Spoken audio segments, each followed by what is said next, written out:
Hello everyone, good afternoon, welcome to Redmen TV and welcome to Transfer Latest for Wednesday the 27th of January 2021. I'm your host, Ross Chanley. I want to take you through some little bits of news, some more centre-back chat, one topic which I think will drive a little bit of debate, and of course I'll be answering some of your questions at the end. But before we do, I want to say a massive thank you to the people at Snickers Protein for powering this show. Thank you to people at Snickers Protein for supporting the channel, and almost as importantly, thank you to Snickers Protein for dropping some of these off in the office. I'm no food critic, but they are a taste sensation and I highly recommend them. I had one on Monday and it powered my evening walk, so thank you for that.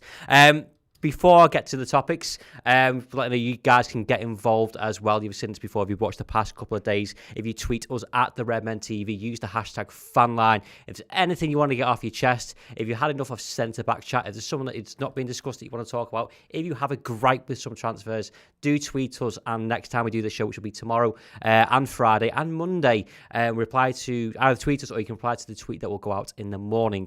Alternatively, there will be a deadline day live all day on the Ball Street channel on Monday. James Alcott and Flav will be hosting that, and they'll be joined by Paul and Chris later on in the evening. So there's a pinned tweet on the Redmen TV Twitter account. You can send in your videos if you want your question to appear on that live stream. Get them in and send them in for Monday. Now, a couple of topics that I do want to get through. First of all, you will have seen from the title. This is from the Liverpool offside. Never heard of them before, but here we are. Shaqiri rejects Hertha Berlin transfer. It's difficult to imagine Liverpool looking to sell Shaqiri this month, but that they did is today's claim out of Germany. That's really bad English, I think. In recent weeks, Shaqiri has consistently looked Liverpool's best attacking alternative, positioning himself as if not the first choice, at least ahead of Oxlade-Chamberlain, Divock Origi to Kumi Minamino in the pecking order, which makes a story today originally from Sky Germany, and since propagated into the land of English transfer rumours a little odd, namely that Shaqiri was set to join Hertha Berlin this month, only for the player to reject a potential move. This isn't the first story of Shaqiri choosing to stay and fight for minutes at Anfield has emerged last summer. It was brought with similar tales when the transfer window slammed shut. The timing, though, makes it hard to know what to think. A difficult one for me. Now, originally when I read this story, I assumed it was the one from the summer, and I was just being kind of regurgitated. It's believed, or rumoured, sorry, I should say, that Shaqiri wants to stay and fight for his place. He wasn't up for a relegation battle at Hertha Berlin, but lots of Liverpool YouTube and Twitter comments would have you believe that Liverpool are almost in a relegation battle themselves, but not quite there yet. I think this is either one or two things. It's either fair play to Shaqiri, because I think the performances that he's put in of late have surprised me. If I'm being perfectly honest, I'm not sure that's not his performances, but his fitness has surprised me. We've seen Shaqiri appear for 4 minutes in some games, 2 minutes. On one occasion, he was a late substitute that never even came on. But in the past 2, 3, 4 weeks, he's been a bit of a bright spark in what's been a dismal time, shall we say, to be a Liverpool fan. That little link between the midfield and attack. He seems bright. He seems to stay fit for the longest he's possibly done in his whole Liverpool career. And he wants to stay and fight for his place, and I do kind of have to admire that. Now, it does also tie into a couple of little things that might spring you to thoughts of, do Liverpool have to sell to buy? And I don't mean that to raise transfer funds. I mean that in the sense of the situation that we found ourselves in the summer, which this article kind of alludes to, where I think it was between him and Marco Grujic. Shaqiri missed a game because we all thought he was off. But, in terms of wages, just, someone to name as a league player, first and foremost, which is why Grujic had to go. We thought Nat Phillips was going to go, but he ended up staying, which is why he wasn't in the Champions League squad. Jurgen Klopp likes to work with a small group. Is it the case that Liverpool might have to ship the number, as it were? I would go with that, the wages, and of course the fees will help. But in the situation that we find ourselves in, and because of the performance that I mentioned, I definitely would be getting rid of Divock Origi, Shaqiri anytime soon. Let me know your thoughts on that one in the comments, and we'll come to some of them at the end. Next one. James Pearce implores Liverpool to sign a centre-back on loan before Sunday. James, I think we're all with you on this one. There's not much longer for Liverpool to sign a centre-back of any capacity. The transfer window closes on Sunday night, and right now our money is on nothing coming in the door. This is from Empire of the Cop. As crazy as that sounds, given the season-ending injuries to Virgil van Dijk and Joe Gomez, and the perpetual unavailability of Joel Matip, should I say.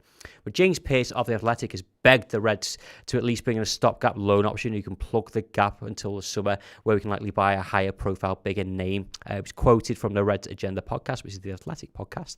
I know that money is tight and in the current climate, but I couldn't help but come away from Sunday thinking Liverpool needs someone in the next 3 to 4 months. If that means a loan signing or a free agent, so be it. And this is where things have kind of changed. In the past week, there was an article by David Marriott, which I think Paul spoke about, and it was definitely spoken about on the Reds News Roundup this week. There seems to be a slight change of stance from the journalist, and whether that was what Jurgen Klopp was trying to allude to. But I think he said, it's out of my hands. I want to centre back. I've asked for one because it'd be silly for him kind of not to. But the people won't kind of cough up for it. I think we're all in the same boat now, and seeing that tide turn. Jurgen Klopp might have been very clever in that press conference. I don't think he meant anything by it, but he also might have meant transfer option of Subotic, who was of course at Dortmund with Jurgen Klopp, and Socrates is pen terms with Olympiacos. No, Reece Williams is a lovely lad, but he can't be expected to play regularly at centre back for us. He was in National League 8 months and is a teenager. As Pearce suggests, we're getting desperate. It really looks like the injury to Van Dijk is going to define our season, which is all the more infuriating when the circumstances in which it came about. We've done that quite a lot, so we won't get deep dive into that one just yet. But I do agree with the article as well. I think you guys at home as well, I've seen your comments of the past couple of days on certain shows that we've done on redmentv.com as well. We're all looking for that right answer, and I don't think it's easy and cut and dry as we all think. And hearing that Liverpool got in touch with Socrates, which Paul touched on yesterday, seems that it's Liverpool are possibly in the market for someone and are asking those questions. So that begs the question of who will be the right person in your mind. So have you got someone out there who you think would suit Liverpool right now, other than the names mentioned in Militao or Subotic? Or if you agree with those comments and those players, do let us know in the comments below. I'm going to stick with Empire of the Cop because we've got more centre-back chat. That's what we want. Liverpool haven't given up on signing Auba. Report. This is from Steve Carson of Empire of the Cop. Liverpool are reportedly yet throwing the towel, trying to persuade Bayern Munich. Go faster.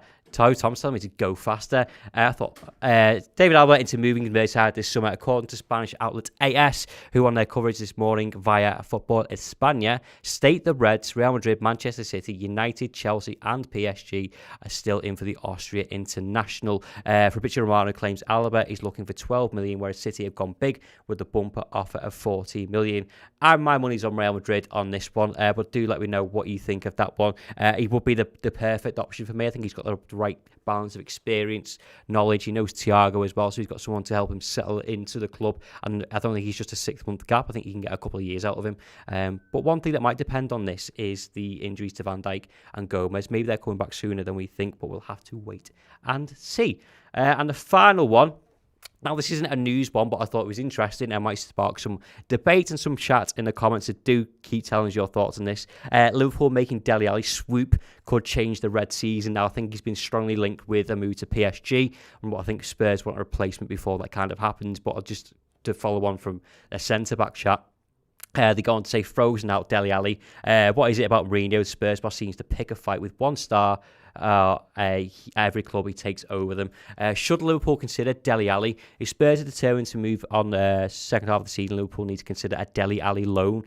We are short on numbers up top and lacking in midfield. The 24-year-old's versatility is ideal for Jurgen Klopp. So is there an answer out there where we're not talking about centre-backs, in which there is a midfielder out there that you think, including Dele Alli, might suit Liverpool a bit better and in the long term be a better option than a short-term centre-back, and we could be covered on all bases in midfield and in defence? As I mentioned before, going to get to some of your comments now.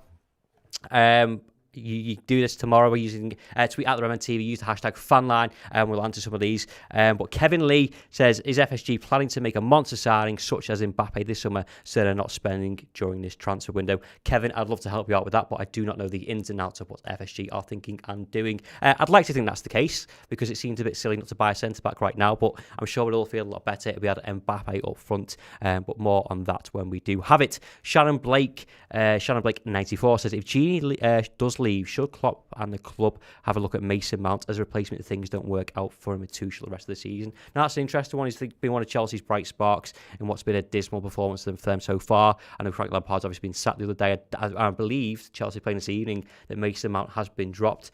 I think he's an incredible option, maybe a slightly cheaper option compared to some of the other midfielders that are out there, like a Jack Grealish, but you're going to pay that English tax, that midfielder tax.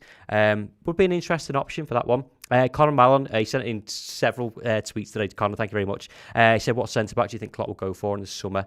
Hashtag Fanline, hashtag IFC. I don't know, mate. Just, I'd love... We'd all love Koulibaly, but I think that one's kind of out of reach, too much money. But there'll be someone out of there. And I trust the process.